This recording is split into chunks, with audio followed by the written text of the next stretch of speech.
In this video, I'm going to teach you how to use HubSpot API.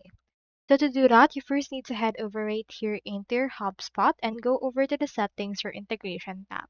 You can go to this by going to this gear icon that we can see right here. Now head over to the integrations and you should be able to see right here the API key options. So alternatively, you can also click onto the search and search right here for API. With this, you can search settings related to this, but if not available, you can also directly search onto your actual HubSpot. So here we have in here as well the documentation for the HubSpot developers about the API. You can head over and see right here the API reference overview regarding the app management, authentication, accounts, and the likes that is associated typically on the API.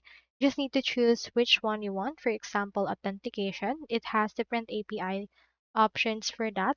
You can generate access for a refresh token. So that's all there is today. And if you haven't subscribed to HubSpot yet, make sure to use your affiliate links given in the video description. Thanks for watching, and I will see you in my next video.